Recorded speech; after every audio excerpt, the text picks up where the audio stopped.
I asked Adam what he wanted to do on holiday Monday, for his birthday. And he says, well, let's go summit a mountain, because I was a scout master at the time and I did a lot of outdoor stuff and hiking and summiting and things like that.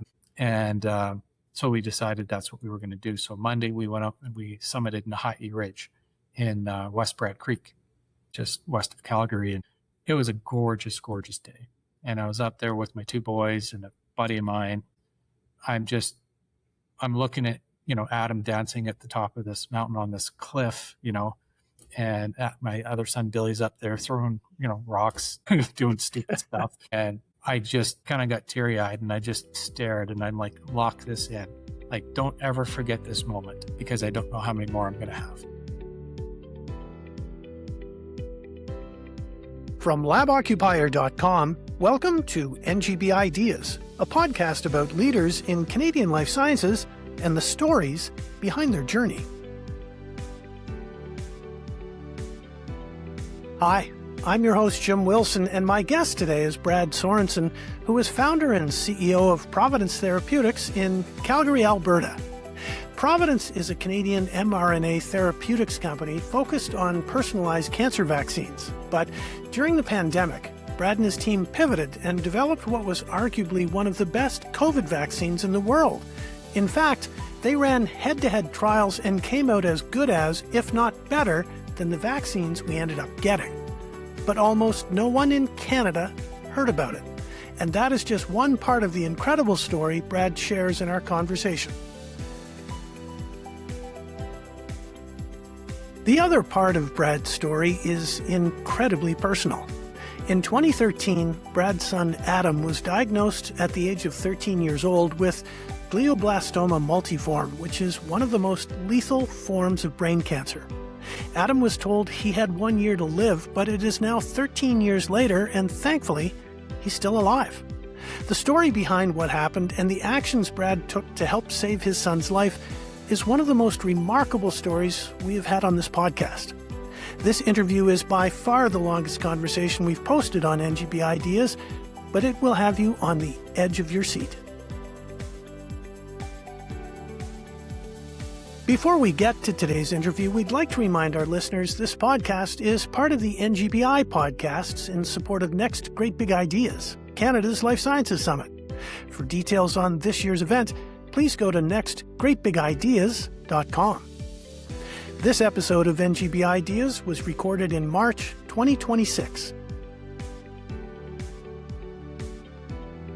Brad Sorenson, welcome to NGBideas. Thank you. Thank you for having me. I'm thrilled that we're about to jump into this conversation. I've been looking forward to this for quite some time. We usually start our interviews by discussing the early years of our guests, and if you don't mind, I'd like to do the same with you. You were born in Calgary, which is one of my absolute favorite cities in Canada, and I understand you live not far from where you grew up. Where is that? Well, ironically, I was born in Calgary in 1970. My parents lived in a community called Maple Ridge.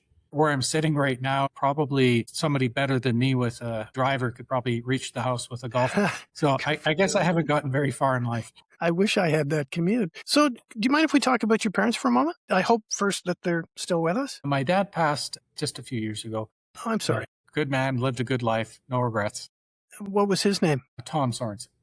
And what did he do? What kind of a man was he? He was a high school administrator. So he was a vice principal at Dr. E.P. Scarlett High. He was a lifelong Rotarian. He was passionate about sports, particularly girls' high school basketball. He coached a couple of Olympians through his days at high school, and just very, very strong sense of community spirit, and giving service. That's fabulous. Now, do you have any favorite childhood memories of him growing up? Well, I was really fortunate. My dad was, as I mentioned, he's very into sports. So I had the blessing that my dad was coach many times for me. Not like today. Today, all kids they get into a sport early and they become, experts in a single sport. Back in my day, you had hockey season, you had baseball season, you had soccer season, you had, basketball season, and, so you kind of rotated from one sport to the next. So I played all those different sports, probably about, at least 5 or 6 years each. Can't count how many times my dad was either coach or assistant coach. So I got a lot of quality time with him as a kid.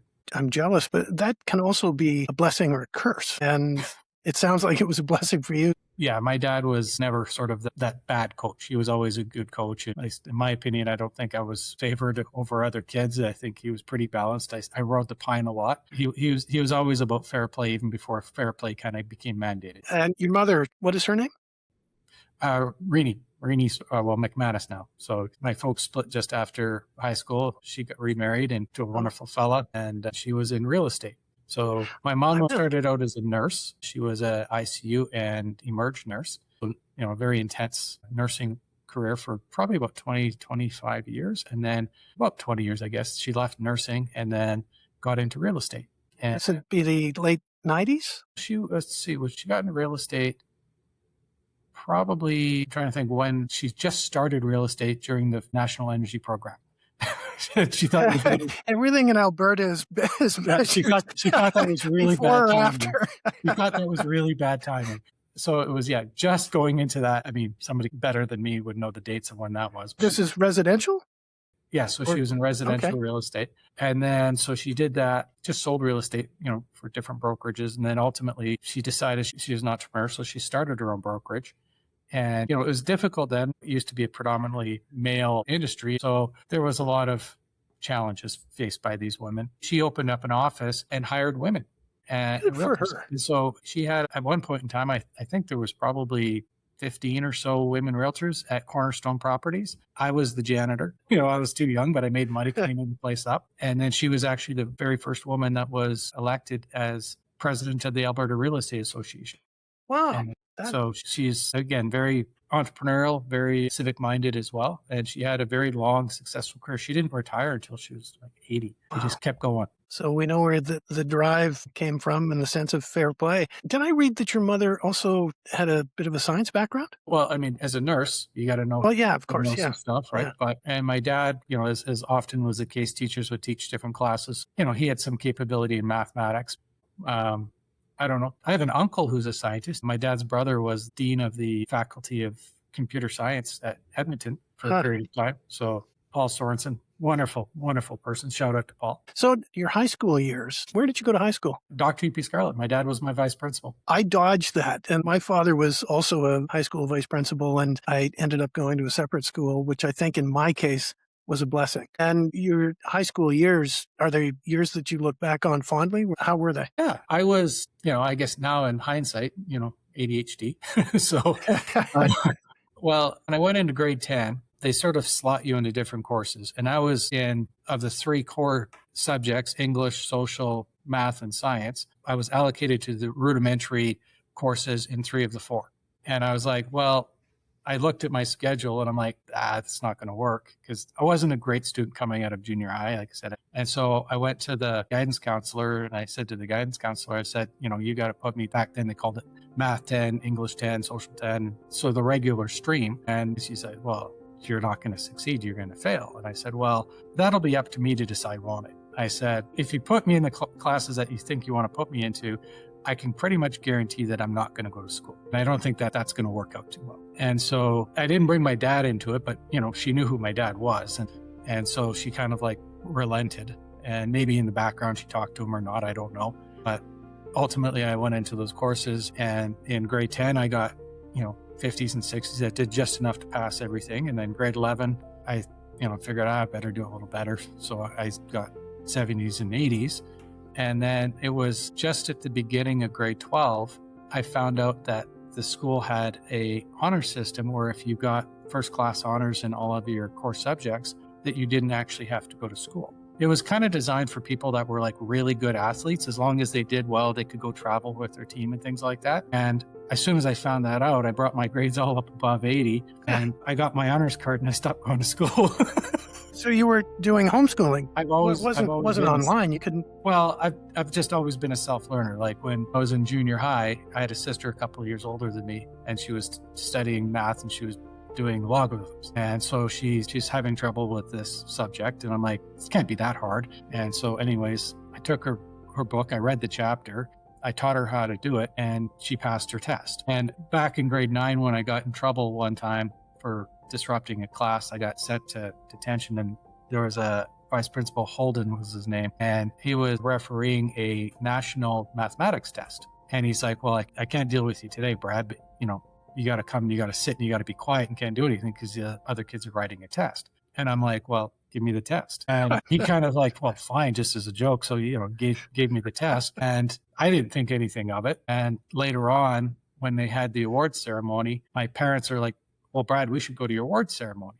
And I'm like, this is grade 9. I'm like, why? Why would I want to go watch, Curtis Other and people get awards. Curtis and Julia go get all the awards, right? Because you know who's going to get all the awards. And I'm friends with Curtis, but I don't really need to, pump his ego.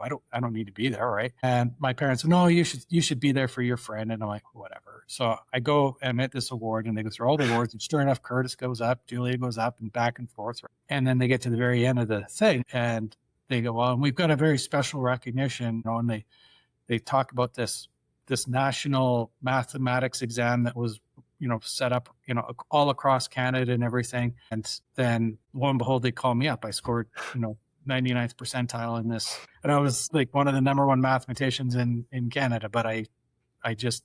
But you should be in rudimentary classes. Yeah. Well, that was the one I wasn't rudimentary in. So everything else I was rudimentary. So I was, back in the day where they didn't really sort of, everything was standardized. I was just a bored kid, so I acted out. So you're a normal kid. Yeah. Yeah. I've got one of those in my household at the moment. You're one of 3 kids? Yeah. I have 2 older sisters. Okay. What's the age difference? We're all about 1.5 to 2 years apart.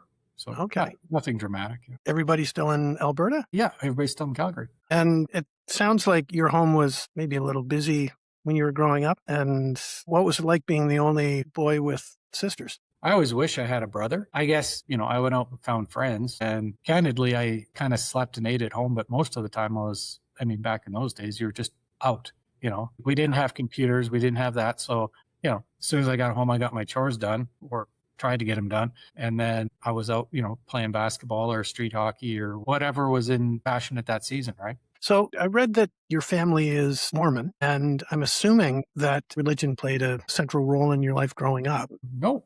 I am. Growing up, my family was Christian, but we really probably went to church once or twice a year. I think we were United Church, but, like I said, if there was belief in the home, but I wouldn't say it was overly practiced. I was curious about religion. As a kid, if, one of my friends were going to church, I'd try and tag along. So I went to a lot of different kind of churches as a kid growing up because I had different friends. And it was just before I turned 20, I actually approached missionaries of the Church of Jesus Christ of Latter-day Saints and asked them if I could learn more. As a kid growing up, I had a number of friends, and what I'll say about from the church, it actually tended to be something in their life. By and large, they didn't swear, they didn't drink alcohol or smoke tobacco. I'm not saying every Mormon does that, but by and large, the folks that I was interacting with, they were sort of toeing the line, but they still had fun. They were still normal and they were doing things. It kind of showed me that religion could be something without being everything. And, and so that kind of attracted me. And then I was kind of at a point in my life where I figured I should make a commitment to do something. And that was kind of what led me to do it. And after making that commitment, it's meant a lot to me. And particularly as I got married and had a family, I just couldn't imagine living my life without that faith aspect being a part of it. Thank you for sharing that. Now, I mentioned earlier that Calgary is one of my favorite places in the country. Kananaskis and Lake Louise and, the Rockies are fairly close. And, there's great skiing, there's great fishing in the Bow River. Did you and your family enjoy the outdoors growing up? We were pretty busy in sports, so I enjoyed a lot outdoors because I was in sports. We didn't actually get downhill skiing very much. My dad kind of hated it because he always lost athletes to ski injuries. So he kind of had this aversion, like he just didn't like it because it always messed up his teams, right? So we didn't really get into the mountains for skiing. And in the summer, my mom, she grew up in Candid Lake, Saskatchewan, just north of Prince Albert. Her parents actually homesteaded the area. They were fur trappers and game fishers and what have you. And so, because they homesteaded, we had area that was right on Candid Lake. My mom was sort of self-employed with real estate. My dad was a school teacher. Literally, as soon as school let out, we all jumped into the station wagon. We drove up and we spent 2 months on the shore of a lake in Saskatchewan, which is absolutely gorgeous, And I grew up lake fishing. All my friends grew up river fishing. And I'm like, river fishing sucks compared to lake fishing. That's my opinion. I'll argue that. So before we move on, in high school, did you have any summer jobs? Anything that thou shalt kind of thing? Or were you allowed to do as you please? I think the very first job I had, I never had a summer job because I was always in Saskatchewan. But during the, I did a paper route all year round. So I'd get up early in the morning, and I delivered the Sun, Calgary Sun. And then I think actually at one point in time I was delivering the Sun and the Herald because I figured may as well just do them both. You got your steps in every day. Oh, yeah. Yeah. That's how I made my money in the morning. And then when I think my first job, I was a busser, bussing tables at a hotel in Calgary on McLeod Trail. That was sort of my first job. And then as soon as I got out of school, my next job was at Woolworth's Food Floor. Anyways, they got bought by Safeway eventually. So You, I guess, graduated from high school in the late 90s, and you went to the University of Calgary. 89. The Oh, year okay. the year the Flames won the cup. Perfect time to be a Calgarian. And I hope the new arena gets built and they're able to hang a championship banner sooner rather than later. So I assume you lived at home when you were at university, or did you live on campus? I kind of alternated between my mom and my dad while I was going to school. My mom was living in Calgary and I lived with her. There was time my dad lived out at Purtis, which is kind of just south of Calgary, outside of Calgary. And I liked kind of the rural area. So if I didn't need to drive straight up to the university, those times I might go and I might stay with my dad for a while. But I always had a very good relationship with both my parents, so I could kind of float between them. Your wife's name is Rebecca.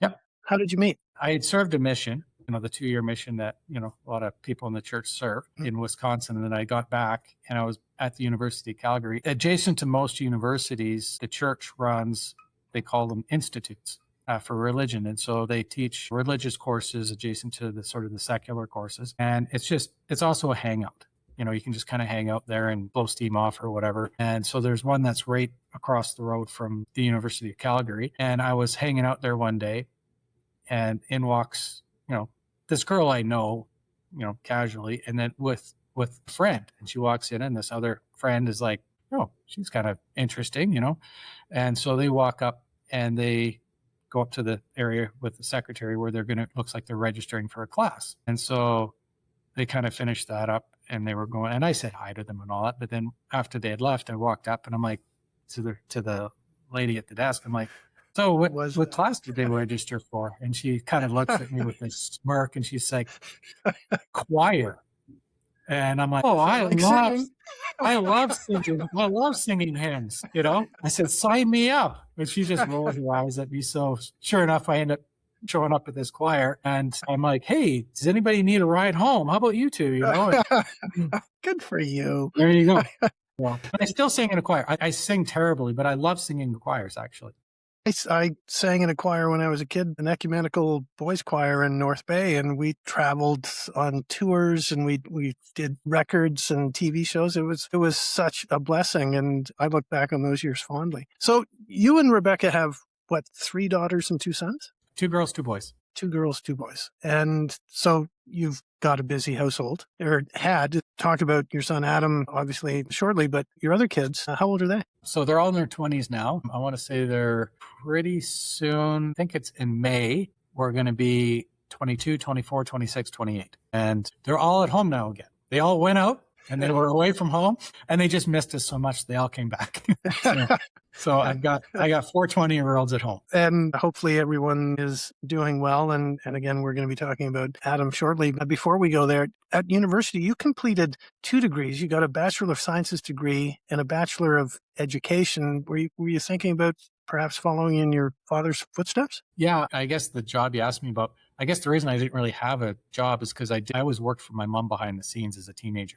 And that's how I got my spending money. So I didn't really think of it as a job just because I thought it was working with my mom. But at 18, I got licensed in real estate and I started helping my mom more as a sort of a licensed assistant and doing the odd sale myself, which allowed me to go through university without bringing me any debt. And then when I went to university, my first degree was in education. So you could say I made both my mom and my dad happy.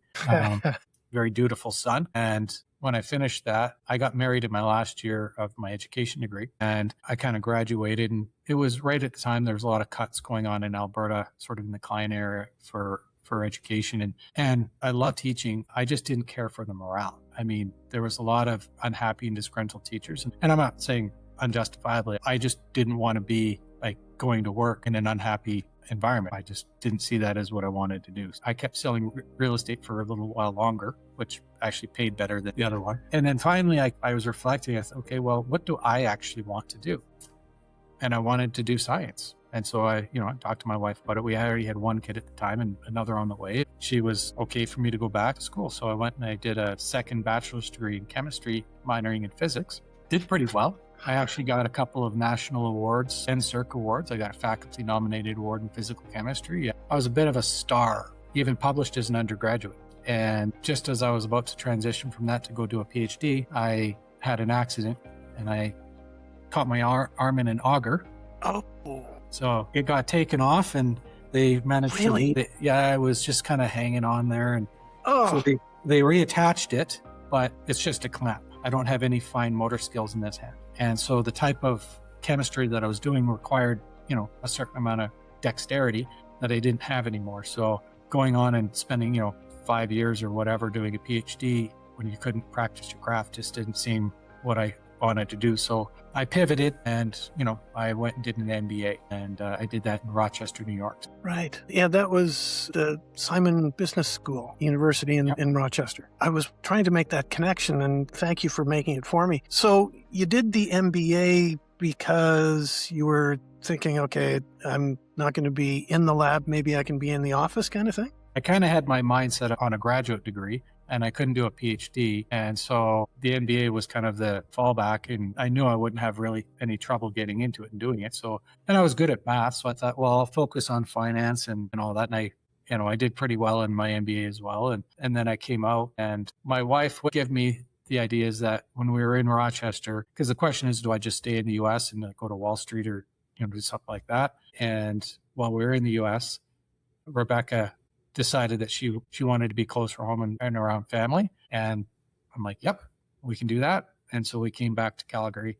And then I was effectively just an entrepreneur since then. Now you went into the energy sector, correct? I did.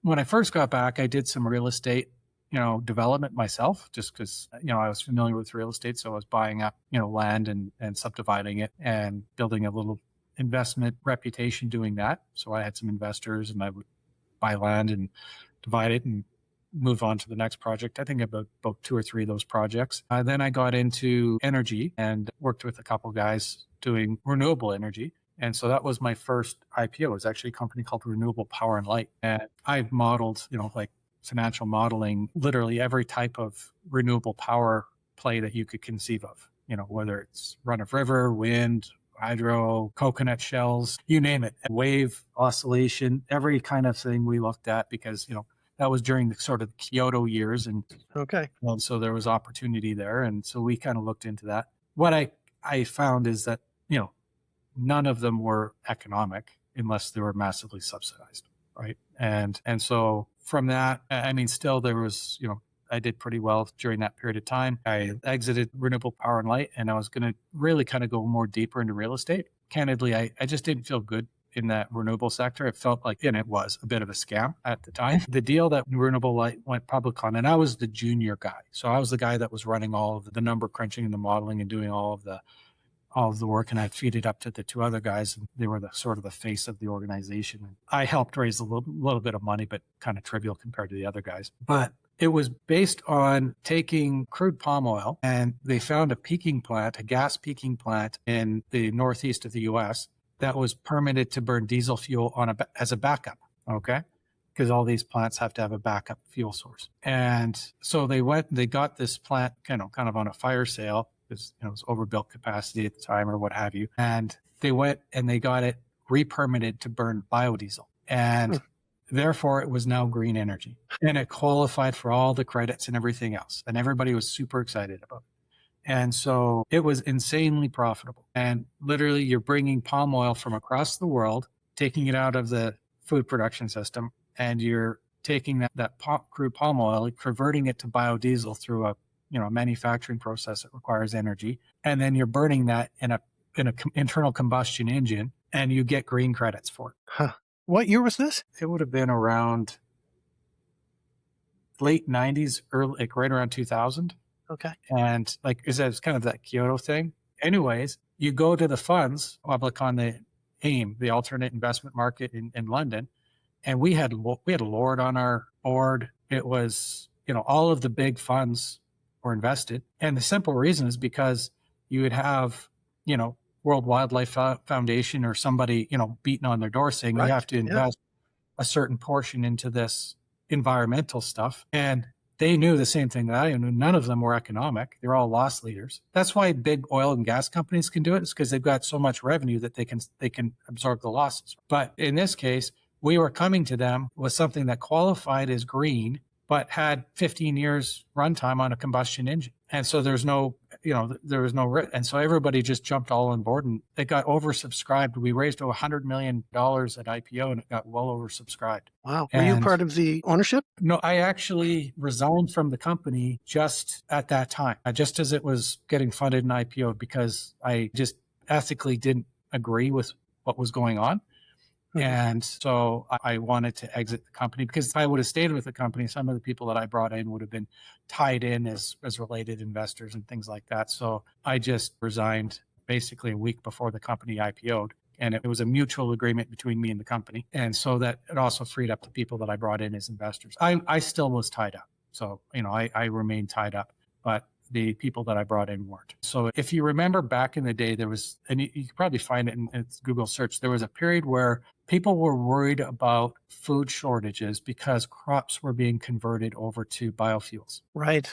Yeah, I remember that. It was that company, my company, was responsible for that, because we were so successful in fundraising and launching that there was a bunch of people that wanted to follow us, because it was just like everybody wanted on this gravy train. And the biodiesel factory that we were going to put in was going to be the largest in the world. And what ended up happening is this commodity, which never really had a commercial market, this crude palm oil. I mean, it was used in, some cosmetics and stuff like that, but it was a food stuff kind of thing. Ended up becoming an energy commodity, and it went from like, $1 a ton or whatever, like some, very low, to like, it went up an order of magnitude. It was like 10-fold higher in 1 year. It just shot up because of what we were doing. And, I realized, guys, this isn't economic anymore. Like, there's no infrastructure to support this kind of industry. You'd have to convert all the crop in South America to be able to support what you guys are talking about, right? And so, long story short, it was very novel, very successful. If they would have kept it small, it probably would have worked, and they would have made some biodiesel and things would have been fine for a period of time. But they went like crazy big. They raised $100 million. And as a result, it completely shifted that whole world demand and use of farmland. And then ultimately it all collapsed. About 6 months after the company went IPO, they missed their first delivery of crude palm oil, their feedstock, and they halted trading on the stock, and it all went under and died and disappeared. And then all of the, farmland, and it all kind of went back to normal food prices. But that was all because of renewable power and light. And I didn't feel good about it, like I said. And so that's why I resigned from the company. So that was my first experience in going public. And what I'll say is there's a lot of similar stuff going on today. Hi, it's Jim. When we come back, Brad talks about how a career in energy eventually led him into life sciences, and the moment everything changed. Don't go away. I'm Jim Wilson, and you're listening to NGBideas, Canada's Life Sciences Leadership Podcast. Hi, it's Jim here.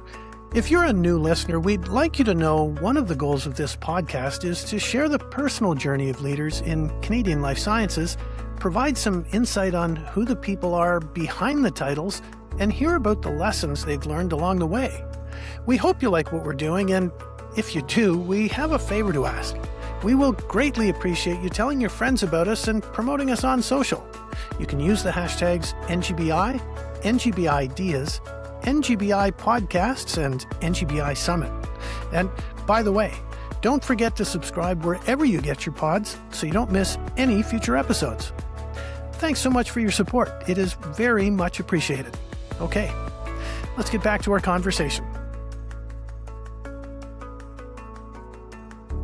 Hi, it's Jim Wilson, and you're listening to NGBideas, My guest today is Brad Sorenson from Providence Therapeutics in Calgary, Alberta. When I was doing my research for our interview, I was seeing the time in energy and then into life sciences, and I thought, okay, that seems to be an odd jump. But now that you've just explained what was going on with the energy role, I see it as a more natural slide into the life sciences sector. Well, I mean, basically, I'm an entrepreneur. So going through that process, it showed me the process of how to start up a company, how to, do early round financing and how to, prepare a company for going public. And so I had that experience. And coming out of that, I was likely going to launch my own company. But then 2008 came around with that downturn. It kind of caught me a little overexposed. So I went from sort of being independently wealthy to being poor again. And I took a job at Synovus. Sorry, it was in Canada at the time. I later split to Synovus. And they had a hiring freeze because of all of the depressed market. But I was fortunate that it was close enough to when I had recently completed my MBA that I managed to get hired as a new grad. So I went from being successful and to coming in as a new grad. I was happy. I had a job, right?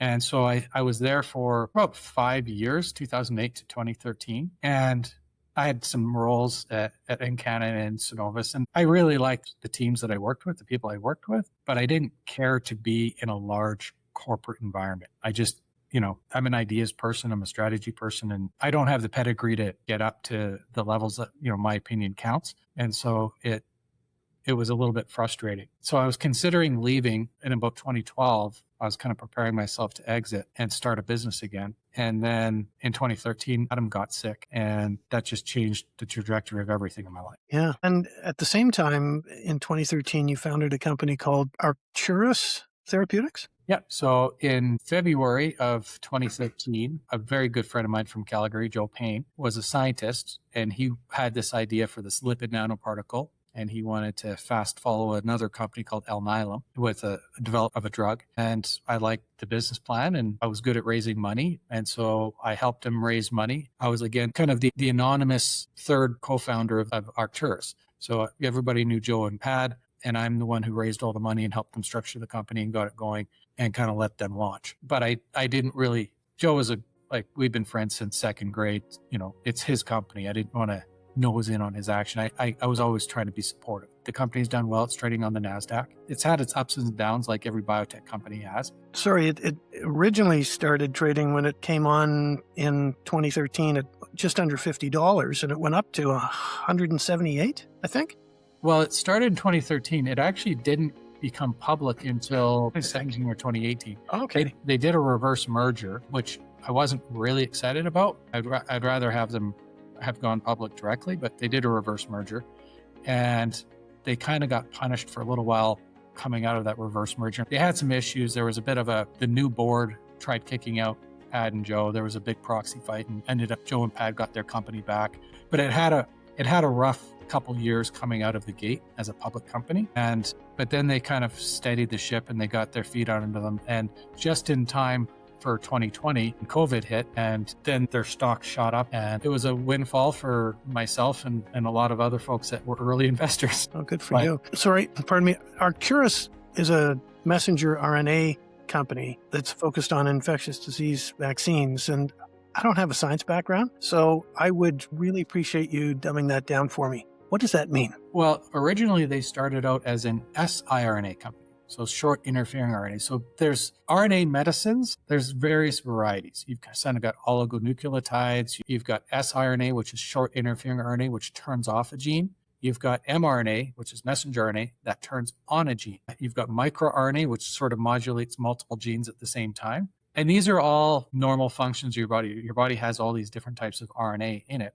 It's just they've now discovered that they can sort of manufacture them and try and use them for medical purposes. And the first one of those was siRNA, and then microRNA, and then mRNA, as they kind of discovered these. And so through that process, Arcturus started as an siRNA company, and they were working on lipid nanoparticles to deliver siRNA. And then competition in that space was pretty fierce, and they saw an opportunity to pivot to messenger RNA, and they took it. And so they've kind of pivoted to messenger RNA, and a lot of their focus is infectious disease and protein replacements. One of their lead products right now is a cystic fibrosis, where they're trying to replace a protein in the lungs so that people won't develop the mucus in cystic fibrosis using mRNA. You mentioned earlier your son, Adam, was diagnosed with cancer, and I'd like to focus on that for a bit. Walk me through that. What happened there? 2013 was a pretty incredible year. So that was like the year we started Arcturus. And again, Arcturus was never really set up to be a cancer company. They got started, they opened their doors in February. They sort of did their first work on lipids in March. And then in April, they got a cold call, totally out of the blue, from a researcher at MD Anderson. You're a brand new company. They were at J Labs. It's just like incubator run by Johnson & Johnson. MD Anderson's the largest. I don't know if they're the best, but they're certainly the largest cancer research Texas. entity in the world, out of Houston, Texas. And so when you get MD Anderson, calling you up as a startup company, asking if you want to collaborate, yeah, you say, okay, let's do it, right? And so they did. And it was a microRNA target. And they called and they said, I heard you got this great LNP. Will you collaborate with us? We said, okay. They formulated it, they sent it back, and they put it into their mouse model. And it was the last Wednesday in August of 2013 that we had a meeting to review the preliminary data. And this was before Zoom and Teams and all that. So you're listening on a call and you're kind of following on slides. I'm kind of joining in because I'm just curious. I'm not the scientist. I'm not really, but I'm still interested in what's going on with this company. And I was just like blown away.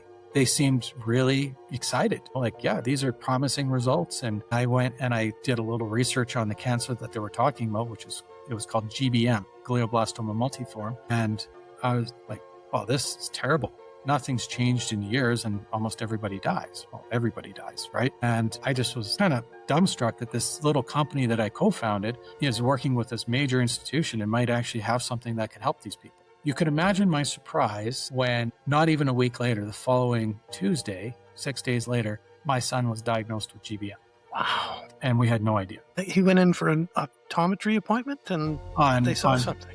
Friday that week, 2 days after I had this meeting, my wife took the 4 kids for an optometry visit, the weekend before school started, to see if they needed any glasses or change a prescription or anything. And the optometrist noticed swelling in my son's optic nerve, and they said this should get checked out. So they went to the eye specialist. The eye specialist was busy, and they said, well, it's a pediatric. You should really go to the children's hospital. So then she went from there to the children's hospital. She got there because all of this running around late in the day, going into the long weekend. And so they said, well, our tech is gone home. We're only doing emergency MRIs right now, but this doesn't look like an emergency. Why don't you come back and we'll do them right away on Tuesday morning? And so she went home Friday after kind of wasting her whole day running around with the kids. And I didn't know anything about what was going on. And later that night, we're in bed and we're talking, how's your day? And she's, well, kind of sucked. And she tells me about her day. And so I get out my phone and I go to Dr. Google and I'm like, okay, swollen optic nerve, what could it mean? And one of 2 things came up: really early indication of MS or potential brain tumor. And I was gutted. I was so scared because I've actually had 4 members of my family pass from MS. And actually in my family, it's aggressive and has hit a number of us early. So I was just I just didn't think brain cancer was really an option. And I just figured we got a really early indication of some bad news. And so that whole weekend, I was just down. I was just really depressed. But you're trying to be up for your kids and everything. And we didn't say anything to Adam, obviously, but it was Sunday. We had a big family dinner and, the cake and the balloons and all that kind of thing.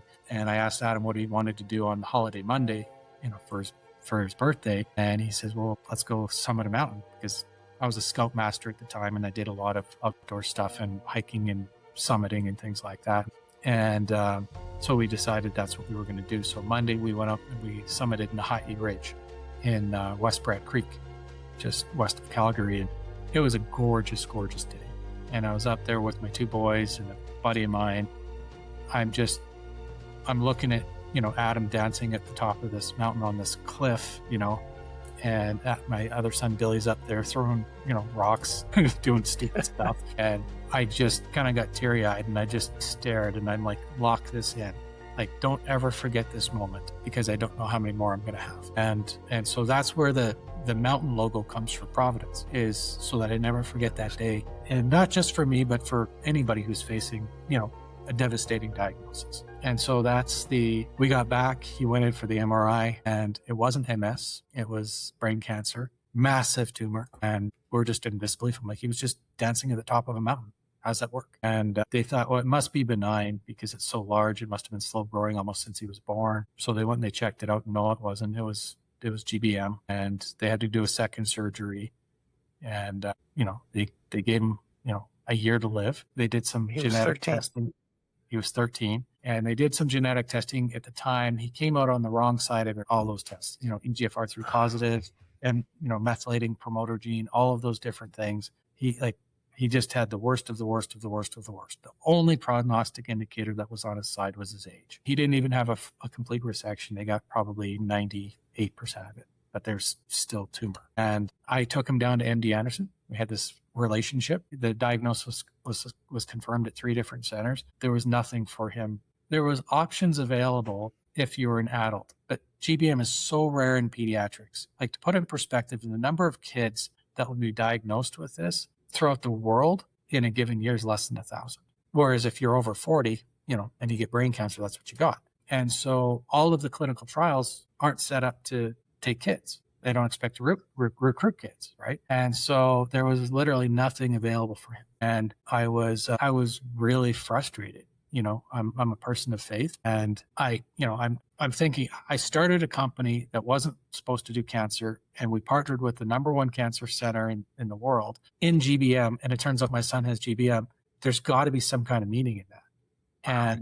But there's nothing they can do. Like, I can't give my son this microRNA thing. It's not available, right? And when I go to them as a consult, there's still nothing that they can do for him. And I literally called in a matter of 10 days. I'm pretty efficient and persistent when I'm on, and I was on. And I literally throughout the entire world, like Asia, Europe, North America, there was nothing. I found 2 clinical trials that I could potentially enroll my son in, but both of them would only enroll him after he was declared palliative recurrent, which means that we would have to wait for the tumor to come back at a measurable level through imaging, and then he could get into the trials. And that was actually what we decided to do. So we actually didn't do any treatment, and we decided to just keep him as strong and healthy as we could, because the chemo wasn't going to help him. Chemo does not work in GBM. You don't have to cut that, okay? I actually don't have a problem saying that. It's, especially if you're absent the methylating agent, you're just pumping poison into your body. And it's frustrating as heck because they call it the standard of care. It's not. It's a palliative treatment that is toxic to the patient. So it's a toxic placebo. It just absolutely drives me nuts. And so if somebody wants to give me trouble for saying that, go ahead. I'll have that argument. We didn't do anything. And the hospital was actually okay with that because the doctors know, right? They know that it's a choice. At this point in time, you're making choice between quality of life and length of life. The difference at the time of somebody taking chemotherapy with GBM versus not, like across the board, is basically 1 month. So, instead of 11 months, you might get 12 months. That's the difference. But it's toxic as heck. And so we decided, okay, we're not going to do that. And we're going to monitor aggressively. Every month, we were going to get MRIs so that he could be declared palliative as quickly as possible. And then we're going to try and get to one of these trials and maybe pull him back from the brink. And that was hard decisions. And I was fortunate. I had some means that would have probably, resulted in us being pretty hammered, but we could have done that. That's not available for most people in Canada. Like, the reality, the most people that take MAID in Canada are cancer patients. And they take MAID because they know the standard of care is toxic, and they are given no other options, and they want to die with dignity. That's the truth. But if you actually had an option, so people aren't scared of dying. People are scared of living without hope and living in pain. That's the truth. And so why could we be world leaders in MAID, but not world leaders in providing N of 1 compassionate access? And right. So that may get teased out more in this discussion, but what I'll say is, in Adam's case, all the roads were closed. And so now I'm on my knees and I'm praying, and it's not a happy prayer. I'm telling God how I feel. Yeah. Very frustrated, anger, not understanding things. And I don't know how to describe it. As clear as I'm talking to you, I hear a voice in my head that says, stop focusing on what you can't control and focus on what you can. And I actually laughed out loud. I'm like, you're kidding me. Like, okay, fine. I'll play your game. And literally, I was alone at the time, but if somebody would have been watching me, you know, it was like I'm having this conversation in my head, right? But I'm talking out loud, and I'm like, fine, I'll play the game. And I got up and I got a pad of paper and pencil, and I'm like, number 1.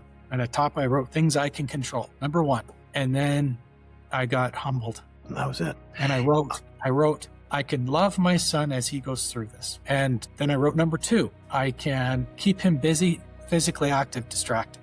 And then number 3, and to this day, I don't know why I wrote it, I said, I can feed him better food. So I stopped, I set the pencil down, I opened up my computer, and I went to PubMed and I did a search for GBM and diet. And there was a research article that had recently been published out of Arizona by Dr. Adrian Scheck that had the ketogenic diet in mice with GBM.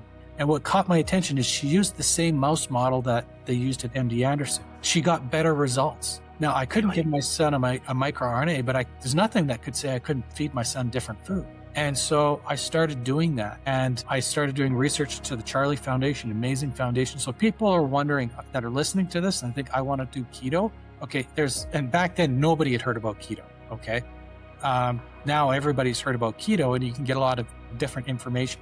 Go to the Charlie Foundation website. If you're going to do it for medical reasons, treat it like you're doing it. Get a dietitian, get support, and go to proper medical sources. So the Charlie Foundation is a great resource. Now, when I did this, I don't know why, but I remembered there was a movie I saw as a kid called First Do No Harm. Meryl Streep was in it. And it's about a kid named Charlie. That's where Charlie Foundation came from, who had irretractable epilepsy. And it was all about how he was just being basically tortured by the medical system. They actually were threatening to take the child away from the parents because the parents wanted to stop giving them the drugs that they perceived were causing harm. And it was this kind of legal battle and drama and everything. And ultimately, he ended up Johns Hopkins, which was the last center in the entire world at that time that was still doing ketogenic diet. And they cured Charlie. And True story. True story. It's an amazing movie. And so I don't know why I remembered it, but it kind of triggered. So I went and I found it, and by myself, I watched it again, and I did a little bit of research. And again, I prayed about it, and I felt very strongly.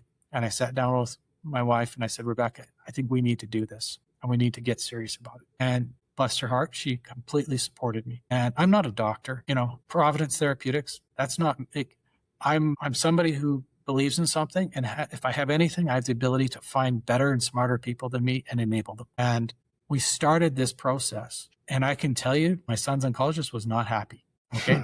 They thought basically my son only had so long to live, and I was torturing him by not letting him have a good life because it was really very, very restrictive at this time, like super, super restrictive. And my son went from 94 pounds or 92 pounds or whatever to like 72 pounds. He lost like 15 to 20% of his body weight. And they were worried, understood. And they threatened to call the police. And I'm like, go ahead. And like, we can give him a year. And I'm like, I'm not trying to get a year. I'm trying to get something different. So they did back off. And at the end of the day, my son went into remission. And what makes my son unique is he was in remission for 10 years. That doesn't happen in GBM.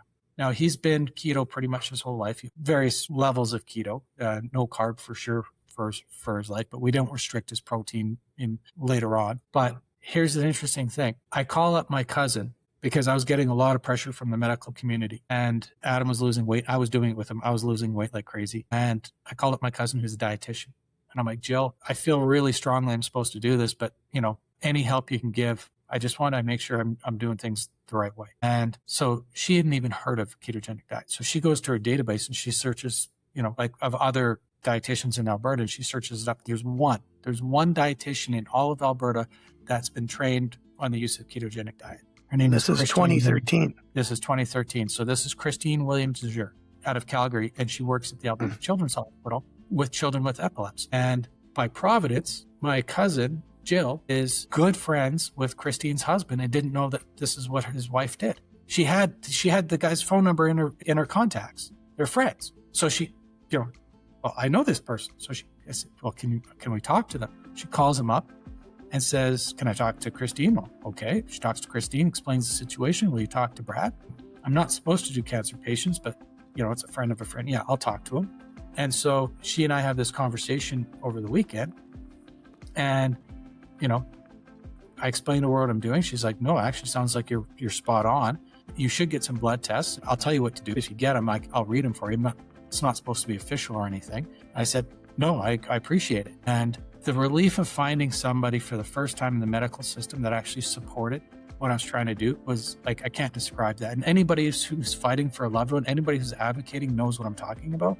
When you finally find somebody that will, even if they can't help you, that will listen to you, it's like, air to somebody who's just drowning. And she goes on to her service on Monday and she can't stop thinking about our conversation. So at the end of that day, she says to the neurologist that she works with, a fellow by the name of John Rowe, who's at the Alberta Children's Hospital, tells him about Adam. He's like, really? Well, I'll take him. Oh boy, that didn't make oncology happy. So anyways, we set up this appointment for Adam to go meet with John Rowe. And he was the Haslam Chair of Neurology at the Alberta Children's Hospital. And I was prepared. I came in with all the research. And by this time, I'd done some other things and I was ready to go. And I sat down. He's like, and I presented. And I wasn't going to miss my opportunity. I didn't shut up for like 30 minutes. Boom, boom, boom, boom. This research, this paper, this. And he just sat there and listened. And when I finished, he's just like, where'd you get this all? I'm like, well, I researched. He was like, how? I'm like, forget about that. What's your thoughts on what I'm trying to do? Because I was trying to build this sort of whole protocol for Adam. And he's just like, you don't even know who I am. Well, you do ketogenic diet. He goes, can you pass me that paper? And I pick up the paper from Adrian Scheck and I hand it to him. And he holds it up in front of me and he points to the next to Adrian Scheck where it says J. Rowe. That's him. I'm presenting all the work back to the author of the paper. Wow. If that's not Providence, I don't know what is. And I find out some critical information about the timing of things, the importance of actually being in ketosis before radiation. It's a radiosensitizer. And it worked. Everything worked out. So, because I was really wondering whether I should do radiation or not. And when I found that information out, which wasn't published, it should be, that's when we made that decision for Adam. And I credit John Rowe, I credit Adrian Scheck, I credit Jennifer Chan. There's so many people that were involved in saving Adam's life. And then in 2015, I just felt like his cancer was going to come back and I needed to be ready for it. Arcturus really wasn't progressing things with MD Anderson. And so I called up Joe and I said, Joe, I want to start up another company and I want to license that so that I can actually fund it and see if it's real. I believe in Providence and I want to know if this is something that's supposed to be chased down. And he liked the idea, thought it was great. And so we did. And I started up Providence Therapeutics. We licensed that asset from Arcturus. And I raised, a couple $1 million.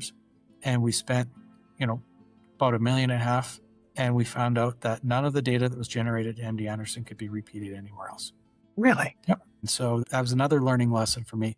The amount of academic fraud, the amount of information that's published, particularly in health, that's not repeatable is just unbelievable. Even in top journals like New England Journal of Medicine, it's probably close to 50%. Like it's just the stuff. And it's because of the system. These people only get incentivized by publication and getting grants and all this. And it's a totally broken system. And so it becomes groupthink and it's all about scratching others back. Oh, I'll cite your article, you cite my article. And it's just this whole thing that goes on. I'm sure there's a bunch of people listening to this conversation who are vehemently against what you just said. Oh, opposed to my statement or opposed to what's happening? Because there's a lot of people that don't like what I said, but I can guarantee you that everybody that's in the space knows that it's a problem. They all would like to fix it. They all want to think that they're not the contributor, even if it's just a small part, but it's the cumulative effect. One person that's doing their thing and is desperate to,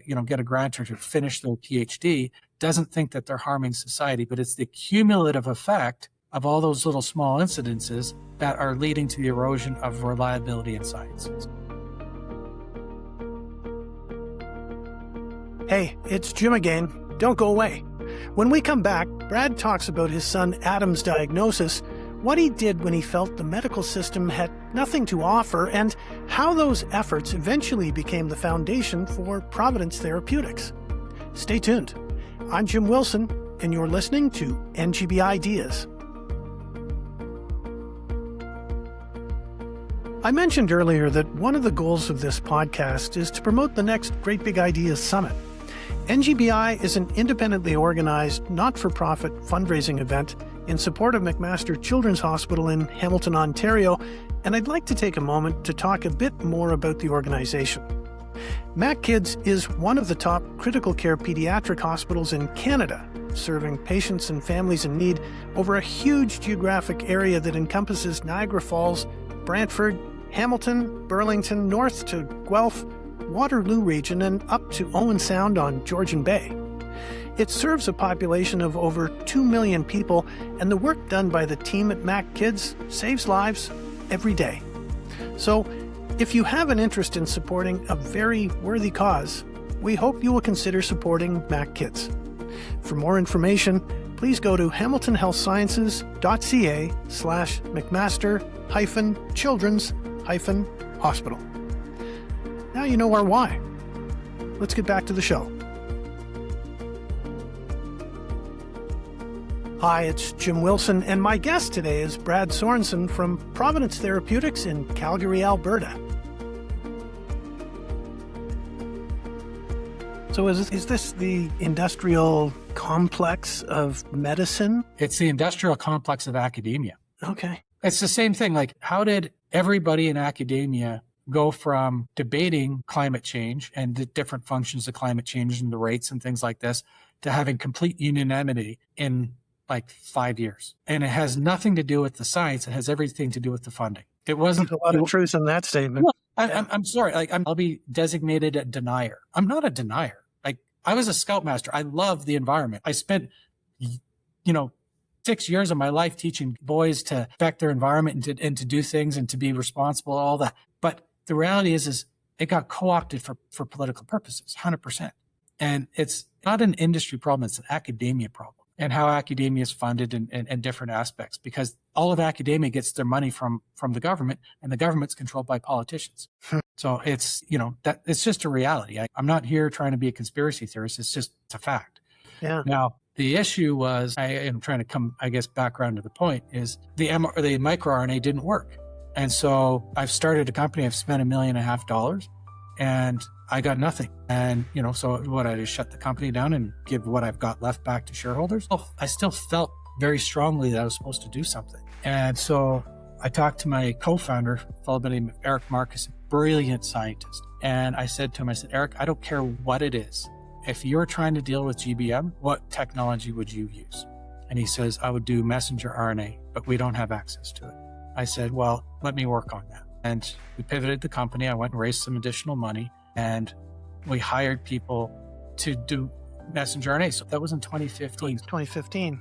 Oh, sorry, 2016. So 2016. Okay. So, and sorry, just to set the stage for our listeners, this is, 4 years after Jennifer Doudna and Emanuela Charpentier? I think I'm probably mangling her last name, but they had developed a method for genome editing that earned them the 2020 Nobel Prize in Chemistry. And mRNA sequencing was on the radar of the investment community. And I'm assuming, again, perhaps incorrectly, that wave of interest worked in your favor. Well, the two biggest biotech deals in history were done in 2015, 2016 with Moderna and Merck, and then BioNTech and Roche.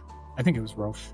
And they were for personalized vaccines using mRNA. The biggest deals in biotech history, boom, boom, one after the other. Moderna was, at the time when they went public, was the largest biotech IPO ever, an mRNA. And so, like, right at the beginning. But the thing is, we just hired people and we built our IP from scratch. We didn't license it in. We just learned how to do mRNA sort of from a fundamental basis. And so when COVID came, we were just about to go into the clinic. In 2020, we were supposed to start our first trial in oncology, ovarian cancer and brain cancer. And we were ready to launch that, and it got shut down because of COVID. And so we had to pivot to COVID. And so the company, Providence Therapeutics, is focused on personalized cancer therapies using mRNA technology, correct? That's one of our projects. We do personalized. We also do off the shelf, where it's called precision medicine, where we can take a patient's tumor, screen it against a vaccine that's already made, and if it matches, they can have that vaccine. Or we could take that tumor and make a custom vaccine for that patient. So we've kind of got two: precision medicine and personalized medicine. That's science fiction to most people at the moment. And we've had cases now where we actually initiated a patient on precision medicine, which bought us the time, stabilized the patient, and bought us the time necessary so that we could then make a personalized vaccine for that patient. So I read an interview you did a while ago, I think it was in 2017, where you said something along the lines that you were accomplishing more outside of Canada than you were within the country, and lamenting it. And I think it was in relation to some work that you were doing in Australia at the time. Well, that wouldn't be back in 2017. That would have been probably last year, 2 years ago. So it was more recent. During COVID, I learned some important lessons from COVID. Number one, governments are the largest consumer of drugs and therapies. Okay, that's number one. Number two is that governments, more than anything now coming out of COVID, care about resiliency and access than almost any other factor when deciding about medicines that they want. So, obviously how good a medicine measures up against another one is, unless it's like blatantly obvious and the two of them are comparable, they will prioritize access and the ability to have that produced within their country over other metrics. Sorry, would that argument stand in Canada? Because we don't have manufacturing. We don't. What's all of the news? So during all of the messaging that came out during COVID was, we can't make this, right? And all of your listeners, everybody bought into that messaging. Now, here's the simple truth. It's true. It's historical fact. Providence developed a COVID vaccine that went head-to-head against Pfizer in an international trial. Yeah. And we outperformed Pfizer. We were the first company in the world to run that trial, and we came out superior to Pfizer. The federal government turned around and gave hundreds of millions of dollars to Moderna to open up a facility in Montreal when you were in Alberta with the same technology and ready to go. Is that correct? But more to the point, the vaccines that we used in that study, we made them here in Canada. My people, my employees made those vaccines in Toronto at Sunnybrook. There's a GMP room. We had that was ours. We had leased it from Sunnybrook. We made the vaccines that went into that phase 1 and phase 2 trial in Canada. We could have made vaccines for all of Canada out of that facility. So why did that not happen? Because the Canadian government, and I'd say, and particularly Ontario, which is kind of the center of the universe, Toronto's the center of the universe in Canada, they have for decades built up an industry about being branch plants to U.S. corporations. That's true. I'm not arguing. And historically, things that are developed in Canada in the biotech space, they get to phase 1, phase 2, and then they get transacted and sold to U.S. Absolutely the case. Okay. So are you going to fault a politician who's getting advised by all of the people that have built this structure in this model consistently over decades to say, don't trust these guys out in Alberta, go and work with this large company in the US that's just got $1 billion from the US government? Yeah, everybody's just going to take the lowest risk. Nobody wants to be responsible. So all the advisors were advising them, and that's just what happened. Now, they followed the path of least resistance. They just did what was being done. Now, and honestly, at the beginning, I don't fault it. 100%, I got no issue with that. Okay, because again, it is what it is. It's historically how things were done, and you're in a pandemic. You're not going to start, doing things different. You don't have time to second guess. What bothered me was that after we came out of phase 1 and we showed that we had a viable product, okay, because we went in, we made it, and we put it in a person, and we got the results, and we showed that we were the same as the Pfizer and the Moderna. That's when we got stalled. The time between our phase 1 and phase 2 was not warp speed. We had significant back and forth from Health Canada, which was supposed to be prioritizing everything. And it was on the most trivial thing. Our phase 1 was supposed to be about safety. Okay. And when you do a clinical, you mentioned some secondary things that you want to learn about just because you want to be scientific, right? And you got to say what you're going to learn from all of this patient data and information. You got to list it out. You can't just randomly go and do stuff. And so we wanted to look at a certain response in the blood of the patients that were in our phase 1 trial. But it wasn't related to safety. It wasn't anything about the primary endpoint of the phase 1 trial. And because of all of the shortages, you couldn't get stuff, right? So glassware was one of the big problems. Imagine during a pandemic, everybody's trying to do tests and all of this. So glassware was a huge challenge. And so our third-party lab that we were doing this with ran out of glassware. And so when they got the samples from these patients, they used a different tube, okay? And it would have been fine, except for it just didn't get caught. Like in the rush of COVID and, like people aren't interacting normally and all this, it didn't get caught. And they froze the samples for later study. And as crazy as it sounds, okay, freezing blood is a science.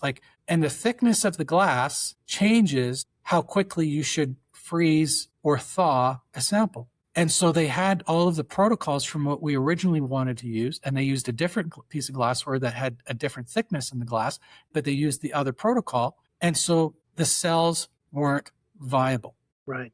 And so we couldn't answer that one question. But it was unrelated. It was an extra question. Yeah.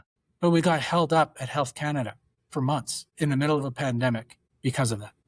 And there was another issue. I don't mind sharing it at this point in time. Enough water's under the bridge. By this time, there was vaccines that were out there, Moderna and Pfizer. And so the most efficient way, if you're thinking about public good, would be to not run a big powered trial like they did at the beginning, where you've got to get a whole bunch of people and look at, outcomes and over a period of time, because the thing was mutating and everything was going on. So the most efficient way is to run a non-inferiority study where you take our vaccine and you run it against the Pfizer vaccine, and you're not using a placebo because you wouldn't want to do that in a pandemic where it could risk somebody's life.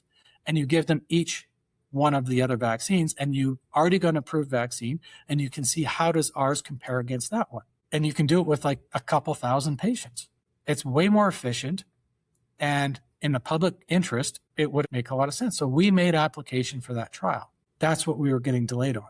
And finally, I got fed up and, I had a sidebar conversation and said a few things that, I won't repeat online, and that I was going to go and I was going to start making noise, because this is totally nuts. If you're saying people are dying and this is a humanitarian crisis, this is nuts what's going on. And so they approved our trial, but they approved it with a built-in halt. Meaning what?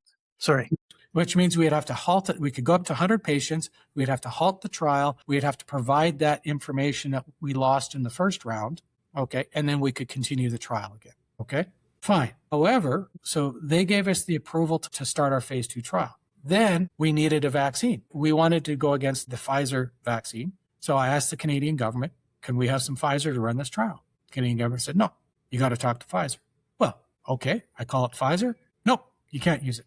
Okay. So you can't run a trial. You can't do anything. And so what did we do? Well, I knew that the standing law in Canada was that if something had been approved for general use, which they had, that it should be available for comparisons for these studies. That's the standing law in Canada. Now, I speculate that the agreement that Pfizer has with the government of Canada would prohibit the Canadian government from doing that, which is why the Canadian government said no.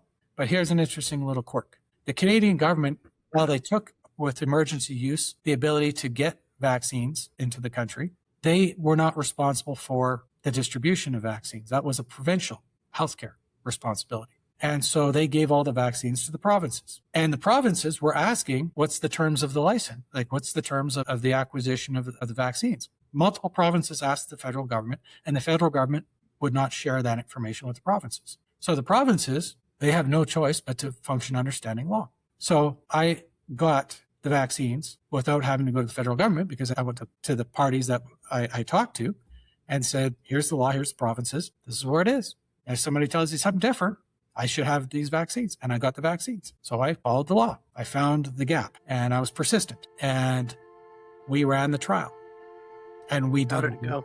And we did really well. We were non-inferior. We can't claim superiority, but we were non-inferior to Pfizer. We had a very, very good vaccine. I would argue it was the best vaccine in the world. So can you say within % of the efficacy? So we had indistinguishable from the Pfizer vaccines neutralizing titers for the antibody, for the spike protein. So the biological immunological readout, you could not tell the difference between our data and the Pfizer. When we started the trial in Canada, we were recruiting patients very quickly.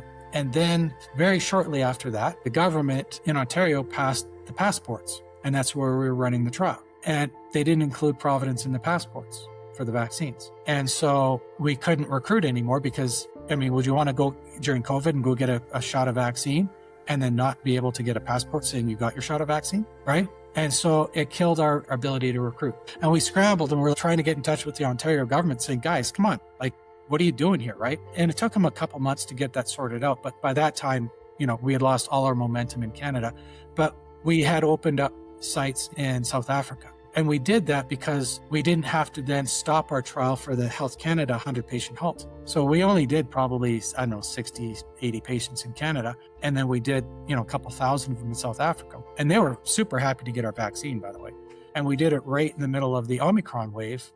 So the primary endpoint, again, I talk about primary endpoints versus secondary endpoints, which is what you have to talk about, was the neutralizing antibodies. Is that immunological response, which we are equivalent, or they call non-inferior. It's a technical term. But in actual protection, we were statistically superior. About 50%, which is what Pfizer published at the time. When they got to Omicron, what was the protection rates? We were at 70%. And they were at 50. 50. And this is all published. It's all out there. And as a result of that, we, Providence, had the best COVID vaccine in the world. And what's interesting is, and it's actually relevant news, is Moderna, who, the government threw tons of money at and did all of this stuff, just settled. It's in the news, so I'm not doing anything wrong. They just settled with a Canadian company called Genevant for over $2 billion for patent infringement. Providence licensed from Genevant, a Canadian company, access to their lipid technology to develop our COVID vaccine. So Canada supported a U.S. company that was infringing on another Canadian company that had to sue and wait and fight to get their share. Well, we licensed from that same Canadian company and followed the rules and didn't get supported. And at the end of it, we actually transacted, because remember that at the time there was this big China play going on too, like, the Chinese company and all that, right? The vaccine originally at the beginning of COVID. Well, we couldn't get material support. I mean, we got a little bit of support. And I have to shout out to the NRC. The NRC has been the best aspect of the Canadian government. So I've got nothing but good things to say about the NRC, National Research Council. I want to be perfectly clear on that. We needed funds. And so if you can't get funds to develop through the way you're doing it, we went out and we licensed and we sold to a company on the Hong Kong exchange in China called Everest Medicines the right to use our vaccine in China. Because remember, China didn't have mRNA vaccines and everybody thought that's what they wanted, but they didn't want US because there's this friction between China and the US and all that stuff. We licensed to Everest Medicines. We got paid $100 million US up front to license to them for China and just a couple countries around China, territorial rights for one drug for the COVID vaccine. And we got paid $100 million US up front. And the small private Canadian company ended up potentially owning through milestones 13% of the larger publicly traded company. Good for you. That happened during the election in Canada. And we press released the deal, and it didn't get picked up in one single paper, not one single news outlet in the middle of a pandemic where a Canadian company licensed a COVID vaccine, got $100 million US up front, picked that up. So what do you say to that? What do you say? Wow. So has there ever been a moment where you've just thrown up your hands and said, I'm done? Like, I don't want to do this anymore. Well, there was an article, I'm trying to remember the reporter. I did get an article where I expressed some frustration. And when he wrote the article, he wrote it up as I'm taking my ball and I'm quitting and I'm going home. Paul Tasker from the CBC. And I got a lot of people like, what did you say that, Brad? That doesn't sound like you. And again, it was written in the defense of the government, what the government's doing. It's not real. Nobody should look over there. Do you have hope for the Canadian medical research system in light of everything that you've gone through? Not as it stands. Not unless it changes. What has to change? I've been pursuing both at the federal level and at the provincial level. And I'm putting out this. I hope a whole ton of people hear this. And everybody who listens to this, if you're wondering what can you do, please write to your MP or your MLA. And this is the number one thing I would have you write to them. And we haven't even talked about my son's story yet. Okay, maybe let me talk about that and then I'll come back to this. It'll connect as to why they should do this. So what happened is we got through COVID and we finally got to put COVID behind us, which I'm really grateful for. And then we started doing cancer again. I decided I no longer wanted to license technology from anybody else. Okay, we had licensed from Arcturus earlier on, love Arcturus, but it just, the two companies went different paths. We didn't want to be in conflict, so that ended, and it ended cooperatively.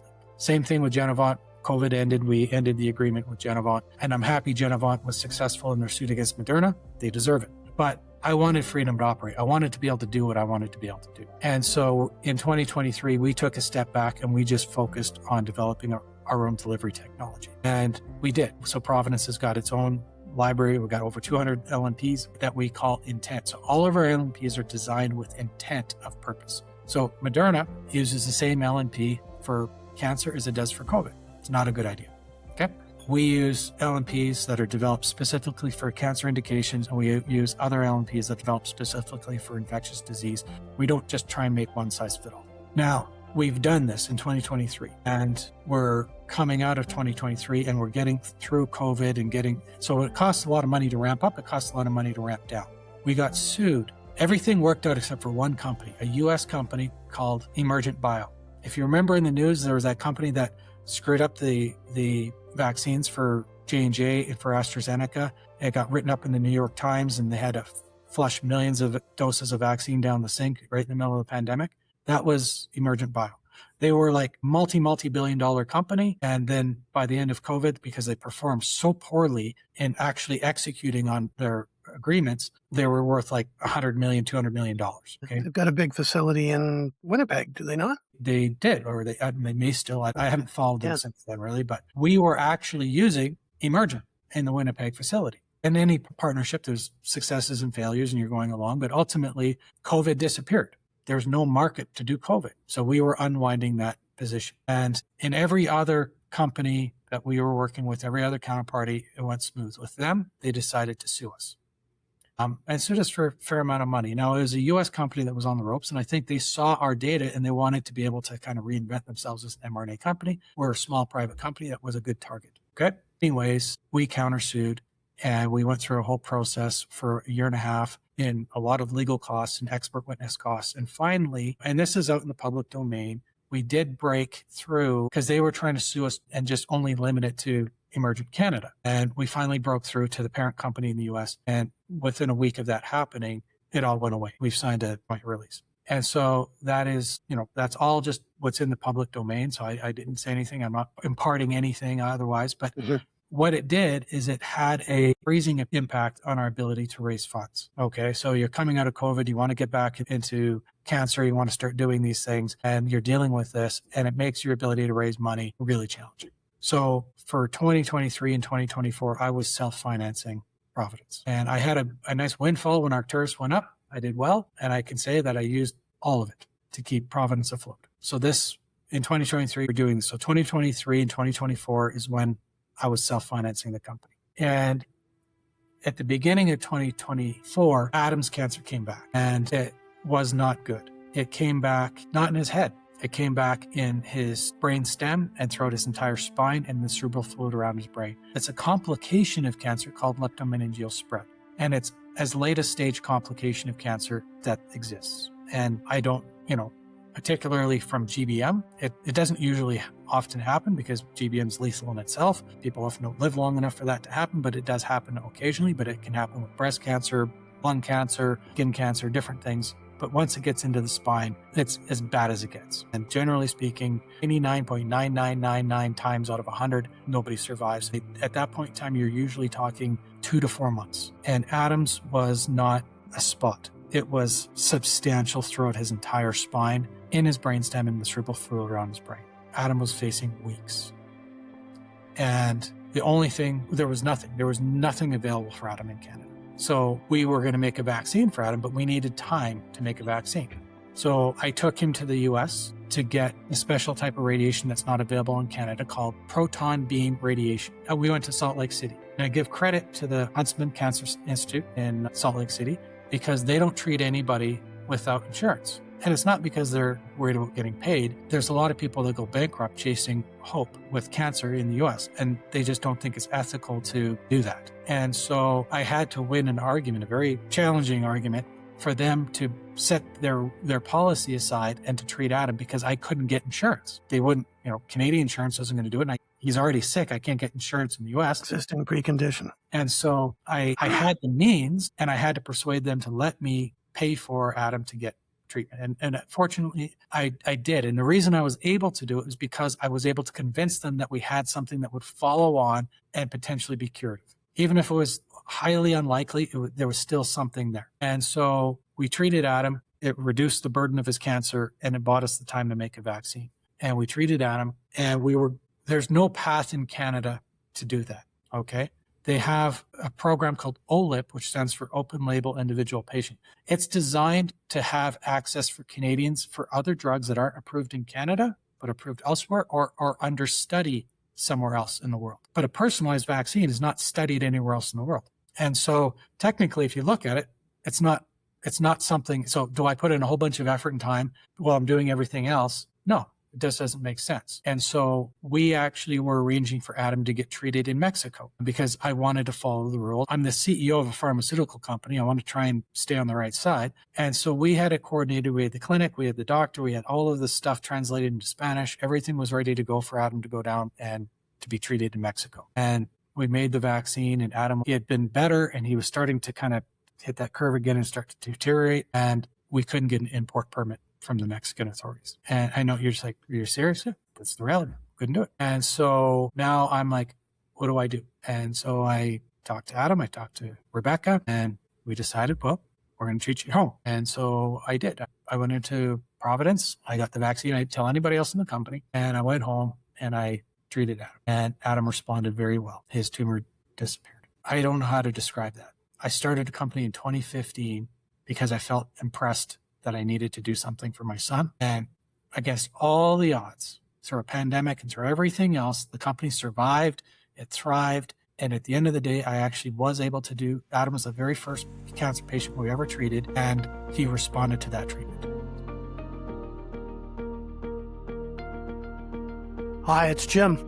We're going to take a short break, but when we come back, Brad talks about where Providence is headed, what he believes needs to change in Canada, and what he wants every person listening to this conversation to do. Stay tuned. I'm Jim Wilson, and you're listening to NGBideas. Hi, it's Jim Wilson, and I'd like to take a moment to talk about the next Great Big Ideas Summit, which is coming this fall. If you are part of the Canadian life sciences community, NGBI is one of the key events you want to put in your calendar. The NGBI Summit is an independently organized, not-for-profit, national networking event that attracts innovators, investors, disruptors, academic entrepreneurs, industry suppliers, today's leaders, and startup founders from coast to coast who are quite likely many of tomorrow's industry leaders. The summit is an event that generates the kind of conversations that happen only when the right people are in the room. So if you are a member of the Canadian life sciences community, and frankly, even if you're not but you'd like to be, this event is for you, and we invite you to join us. For details on sponsorship and to purchase tickets, please go to nextgreatbigideas.com. Thanks so much. We look forward to having you join us. Let's get back to the show. Welcome back. It's Jim Wilson, and I'm speaking today with Brad Sorenson, who is the founder and CEO of Providence Therapeutics. So how is he doing today? He still has cancer. He still has cancer, but it's under control. It's stable, touch wood, and we're still fighting the fight. But he was given weeks to live, and that was over 2 years ago, and a year to live 13 years ago. And so I'm going to come back to the people that are listening to this. If anybody is feeling impressed or moved or what have you, and you think, how can we make things better in Canada? I want you to write and tell your friend or neighbor to write to your MLA and to your MP. I don't want the government to conduct a study. They don't need to reinvent the wheel. All I'm asking is for Canada to adopt the same program that runs in Australia. It's called the Special Access Scheme. In Australia, if you have a patient that's willing and you have a physician that's willing, all they need to do is go to the ethics at the hospital, local ethics. And if they say it's okay and both parties are informed and they're willing, they just notify. They just fill out a form online and they notify the TGA, which would be the equivalent of Health Canada, saying, this is what we're doing and we'll share with you how it goes. But we're not asking for your permission. You don't need to review everything up front. The patient understands the risks, the doctor understands what they're doing, and the hospital ethics agrees that this patient has no other options, and we're notifying you. Because N of 1 compassionate use is not drug development. What I did for Adam, I can't take that and go and get my drug approved. It's compassionate use. It's patient care. And patient care belongs to the provinces and to the hospital. And so if you're writing this, tell them that you want to change things so that if you have a loved one that gets struck with cancer, you want to have compassionate access, that you can work with your doctor, you can work with the hospital, and you can do it because Providence wants to support that. And we have. There's a handful of people in Canada that we've done compassionate use. Now, we've done it through the process with the OLIP, with the government of Canada, but I want to tell you that that is incredibly bureaucratic. It's extraordinarily consuming from a resource point for the company, which is preventing me from doing other things to advance other programs. So I can only do a very, very limited amount of them. But if we had an SAS program, I would be very happy to do a lot more. I'm not talking about circumventing clinical trials. We're running clinical trials. We haven't even got to that part of the discussion. We are going to be running clinical trials. We're going to do all the things we're supposed to do to develop this drug, this vaccine.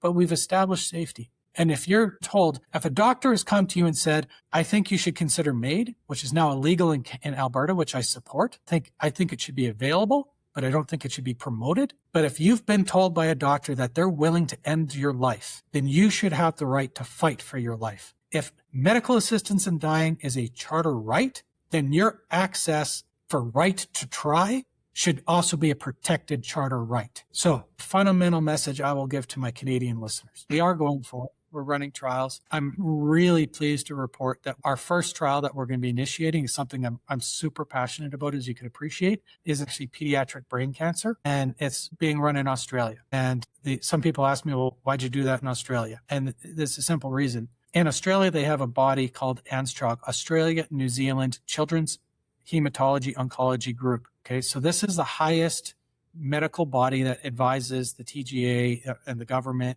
on best practices for these kids. And ANZCHOG is sick and tired. The doctors that comprise ANZCHOG are sick and tired of all of these children dying because there is no standard of care. As soon as they're diagnosed, they're considered palliative. And so I've been collaborating with some of these doctors previously. And then when they saw what happened with Adam, they reached out and they said, we want to do something for these kids. And very proactive, really good researchers. They've got a database in Australia. Every single pediatric cancer case in Australia gets full sequencing, DNA and RNA as part of the standard of care. So it's called the ZERO program or the ZERO initiative, Zero Cancer for Children. And so they have the ZERO database and it's available to researchers in Australia. And it's phenomenal. And so they took one of our off-the-shelf drugs, our PTX-102, and they screened that one against this whole database. Remember I talked about precision medicine where you can screen the patient, see if they match? Well, they just took it, their own initiative, they took this whole database of diffuse midline glioma, ependymoma, and medulloblastoma patients, and they screened it against 102, and it matched remarkably well, like 70-80% match across, about 100 150 kids. And so we ended up initiating doing a couple of SAS protocols shortly after Adam. By the way, I did do voluntary public disclosure for what I did for Adam to the government of Canada. I did that, shortly after I treated Adam, and they got back to me 2 days before Christmas and said, you broke the rules, don't do that again. And that was kind of it. But not knowing what response I was going to get from the Canadian government, Health Canada, if they were going to have a problem with me, I initiated these N of 1 trials in Australia, and we treated these children safe, okay? And we're very confident on safety. I don't want anybody in Health Canada or somebody else to say I'm promoting something that's not approved or hasn't gone through studies. All I'm saying is that it was a good outcome, and good enough that when the doctors and the researchers that I was working with shared it across the entire body of ANZCHOG, they got excited enough that they wanted to sponsor a phase 1 and pivotal phase 2 trial all across Australia for these patients. That's a strong endorsement. And they asked Providence to go with them and apply to the federal government of Australia for funding to pay for this initiative. And they were awarded that. And so that was announced earlier this year. I was in Australia. There was a bunch of press. We were on the evening news. Providence's Canadian wonder company, who's nobody's heard about in Canada, was on the evening news in all 3 stations in Australia last year. And we press released the announcement in Canada in conjunction with what happened in Australia. And again, no pics. And so there you go, But what I will say is we have a fully funded trial that's cooperatively coordinated across all the major cities and major pediatric hospitals across Australia, that they cover patient recruitment, screening, which includes all of the DNA sequencing and the bioinformatics. We support them in the design of the vaccine. We produce the vaccine, which we're doing to do in country in Australia. So they love that we're doing it in country. They then take care of all patient care visits, all of the immune monitoring, all of the imaging, all of the report writing, all of the databasing. Doesn't cost Providence anything. And we have 100% of this asset. They're doing it because They're so interested in this for these kids, and it's the cost the government probably $5 million. And it's building on infrastructure that they already put in place. Now, they are a stringent authority. As soon as we're successful there, it will be available in Canada. And I would love to be able to open up sites in Canada. I need the Canadian government, I need the provincial governments, and I need the hospital organizations in Canada to get their act together. I hope a certain prime minister is made aware of this discussion, and all of the premiers. I would love to do these types of initiatives in Canada. I've got other countries that are knocking on my door right now. Again, I don't want to toot but I've got lots and lots of interest. And to that end, you have partnered with the likes of UHN in the past, and you just recently announced in November a new partnership with the University of Calgary. So where is the disconnect? We talked about it, but why is this so difficult to accomplish here? Well, the challenge is these organizations are, and again, I don't want to delve into budgets and stuff, but we've not been effective and efficient in where we're spending money, and we're driving capital out of the country. This idea of the government, and again, I hope I don't piss off the wrong people, but it's a fact. Okay. Facts need to be spoken out loud. The idea of the government picking winners and losers chases capital away. And so when you don't have regular laws in place that can be competitive, where people can approach and do things, and everything becomes something that's a special decision by a government, that's called picking winners and losers. And that chases capital away. And the only capital that's available is capital that's tied to government in some way. And I'll let other people deal with that kind of crap. But the reality is the ability to raise capital in Canada is almost non-existent. Yeah. That's not going to change until we actually have the government step out and let the markets get involved and create conducive environments for markets to perform. But as long as they continue to say, we want to pick winners and losers, and we want to have our fingerprints on all the different successes, it's going to be a challenge. Wow. What I'll say is the Australian government funded this with ANZTROG. All the money went to ANZTROG. My deal was struck with ANZTROG. I don't have the Australian government coming in and asking anything for me. I'm sure not as even remotely frustrated as you, but I'm so frustrated listening to what you have gone through, you and your team. And we're talking about financing, funding. How is your company funded now? You said that recently you were self-funded. Are you back on track financially? We are. What I'll say is August of 2024 was a month that was quite a month, because that was the same month where we finally resolved the dispute we had with Emergent, and when I was able to give Adam his first dose of vaccine. So that was quite a month for me. And so ever since then, it's kind of been now an uphill swing, and we are on very stable financial footing. We are interested investors. We have no institutional investors. I couldn't do what I'm doing if I was answerable to Wall Street. Okay. There's no way I'd be able to do what I can do. And so I've got about 350 investors in my company. They're all just high net worth accredited investors. Some of them invested as much as $50,000. Some of them invested $1 million. But it's just people that are like-minded. They're going to make money. We are a for-profit company, but we're an ethical for-profit company. Mm-hmm. And we are going to make a lot of money from my shareholders. I have no doubt. And we're going to have a lot of success. If anybody hearing this is interested in Providence from the financial side, I've talked kind of about the patient side, go to our website, put an inquiry. We're happy to send you some information on the company. If you want to invest. If you don't. But we're getting, particularly as we've sort of had this momentum with regards to doing N of ones and supporting patients that way as we go into our trial, and the news that we got with the ANZTROG trial, we've gotten a significant uptick in investor interest. And so I would like to actually keep the company private. I'd like, and some people don't like that. They want just publicly traded stuff. I'd like to be able to stay mission focused and not have to, be worried about a quarterly statement guiding the decisions for the company. Yeah. And so it's just who I am. I'm unapologetic about it. And I think we've got the potential to be successful. I've only really talked about the cancer, like what we're doing in cancer. We still, we hit it out of the park in COVID, and we've actually got a number of programs in infectious disease that we don't have time to talk to about today. But exciting future ahead. We've got a lot on the go. It's pretty exciting. Yeah, good for you. We've talked about the obstacles that you've had to overcome, and there's a number of companies, probably way too many, that are perhaps in a similar position from a funding perspective and a bureaucracy perspective that are being strangled instead of being assisted. Again, I hope that people much smarter and with more influence than I are listening to what we're chatting about today.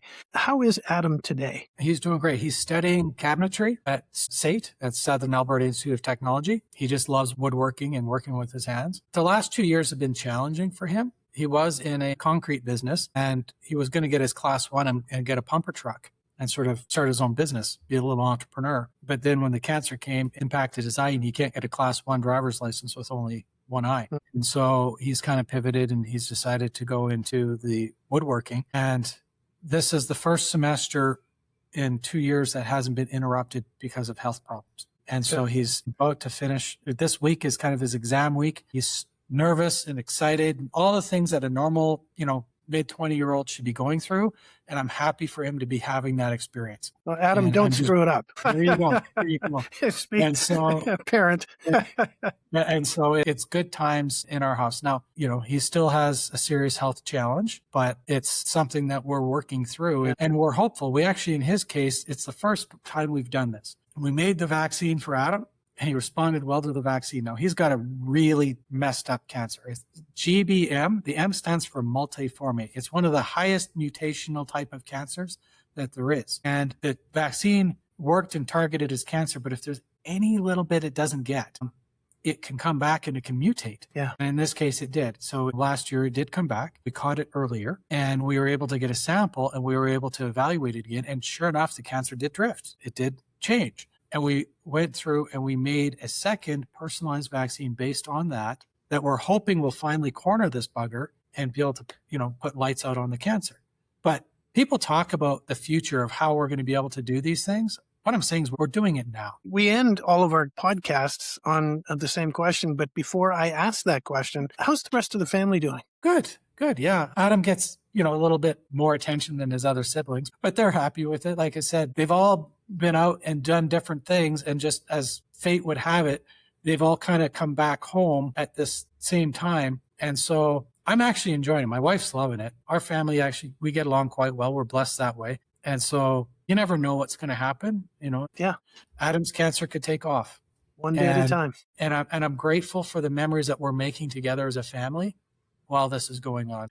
Yeah, all my kids, I love them. And every one of them's got their own individual. Like I tell you, man, being 20 right now, being young with all the crazy stuff in the world going on, all of the financial changes, it's challenging. And I got nothing but respect for the younger generation. And I see the deficits and it makes me sick to my stomach because really all you're doing is you're stealing from younger people to satisfy an older group of people. Yeah, we're going through some difficult times on a whole bunch of different levels. So it's just so unfair to that generation. And I hope, they've said the words that they want to get things under control. And I'm not here to be policy or anything. I just look forward to the day where we do get things back under control because it's wrong what's happening to this generation. So final question of the podcast is always the same. And it is, I think, one that we've been talking about throughout this whole conversation. What is the next great big idea on your horizon? For Providence, the next big idea is I've talked to you about how we can do precision medicine where it's already made. And I talked about personalized. Now, personalized medicine is not inexpensive. So for each child that we're making a vaccine for in Australia, it's between $200,000 and $250,000 US for us to do that. Because whether you're making for one person or a bunch of people, you still have to go through the same process. And so it's not likely going to be for the mass market just because of that issue. Providence has been really innovative. During COVID, if you remember, one of the major problems associated with the vaccines was they called it the cold chain. Okay, there wasn't enough freezers and they went from -80 eventually to -20. But then, sub-Saharan Africa or other places where they didn't have freezers, mRNA vaccines were largely unavailable. So there was this, huge inequity across the world to access to medicine. And so we actually did a little bit of work with the Gates Foundation during COVID to try and address that problem. And whereas all our peers were kind of trying to figure out how to just, go from -80 to -20 or how to extend shelf life and things like that, we took a fundamentally different approach about how we manufacture the vaccine in itself. And we've got a new approach where we actually, I don't want to give too much details because it's just competitive advantage, but long story short, we can actually skip the formulation piece of the process and and do the final mixing at bedside. And what that potentially opens up is rapid, cost-effective, personalized vaccines. The way to describe it is there's dozens, let's say 40, just to pick a number. There's 40 different antigens or targets that are related to cancer that statistically are across, if you've got melanoma, if you've got lung cancer, if you've got breast cancer, you've got brain cancer, and you've got this. And we've done this through our precision medicine. People don't always match all of them. Okay, there's still kind of divergence within those subgroups, and there's crossover, but you can do histochemistry, which is very inexpensive and fast compared to like full sequencing. But you can analyze a patient's tumor quickly against like 40 of these targets, and you could say they've got 1, 7, 12, 13, and 28. Okay, normally I would then have to take all of that information and I'd have to, build a plasmid, do the mRNA, do the formulation, and provide them a vaccine. And that whole process in the clean GMP environment is what costs $250,000 US. But now we're working on a process where we're going to make each of those individually in an mRNA, create a library where now we pick and we formulate at the bedside. We mix it together at the bedside. So you could effectively have a personalized vaccine in like a week. Wow. And at low cost. That's the next big thing. How close are we to that? I probably shouldn't have said it because there's my competitors but you know what? I'm not afraid of competition. If they succeed, I'm happy for cancer patients. And I'm genuine about that. If we do what we're going to do, my shareholders are going to be happy. And if my competitors do well and they do well, this is lift all boats in this ocean. So I'm different than I love competition because I believe in my team. I believe in the people that I have, here at Providence, and we're going to execute just like we did during COVID. We started COVID with 12 people. We were 1 month behind Moderna at the beginning of COVID, the vaccine that we designed, the same vaccine that we ended up going head to head with Pfizer on. We didn't have $1 billion. We didn't have thousands of people in our company. We had 12 people. And we made what I believe was the best COVID vaccine in the world. So that gives me reason to believe that we can actually do the things that I'm talking about. If I can get to the point where we can have actual personalized immunotherapy vaccines at low cost in under a week, or call it 10 days, we're completely transforming. It's disruptive. We're going to be completely changing the entire marketplace and how that's dealt with. Again, I'm going to finish on this. If you're listening to this and you're in Canada and you want to think, how do I do something? How do I get involved? Number one, write your MLA or your MP and tell them that you want to change compassionate access to be like the Australian system. Number two, go to our website. If you want to be part of it and you want to invest, this is what we're doing. We don't call them actually investors. We call them fellow travelers because we're on this mission together. There you go. That's my closing pitch. There you go. And before I thank you, I do have one other question I wanted to touch on because I read that you agreed to sponsor a phase 1 clinical trial with 4 not-for-profit organizations and then offered to assign all of the Canadian intellectual property back to those organizations. Is that true? Yeah. So before COVID came, during 2018 and 2019, I felt pretty confident that we were going to be able to make a difference in cancer. And it bothered me that as a Canadian company, if we were successful, that the most likely outcome is that I would get bought by a U.S. company and eventually this technology be sold back to Canada at prices that we generally can't afford. And so I reached out, started with Alberta Cancer Foundation, and then talked to OICR, and then Princess Margaret, and then ultimately Terry Fox. And the pitch to all of them was, I would like for you to sponsor this trial. And they all kind of had the same response, was like, yeah, we don't have funds for that. We're focused on foundational research. And I said, well, actually, I don't want any of your funds. I just want you to get behind it and use your reputation because nobody knows who Providence Therapeutics is. We were in stealth mode at the time. And the only reason we came out of stealth was because of COVID. But if you do this, I will assist you in bringing in new money, because that's actually what I'm good at, is raising money. So you're going to have new donors, new access to donors. And if they come in for this purpose and you fund the trial, then I will assign the Canadian rights back to a not-for-profit governed by these 4 organizations so that Canada can have this as a legacy asset.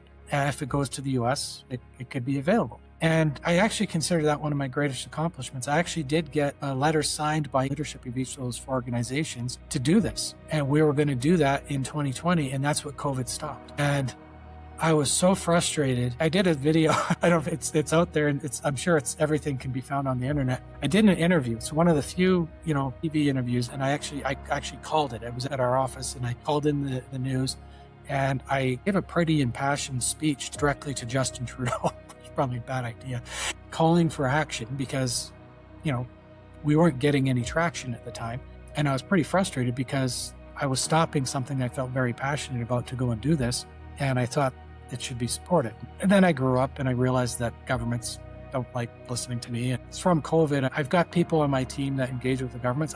I don't much myself. I'm an equal opportunist in not liking government, whether it's right or left. So if people are coming out of this thinking that I'm political, I'm actually not. I'm too focused on outcomes and results. And so I've got people on my team that do that because I don't have the patience for it. It's a weakness that I have.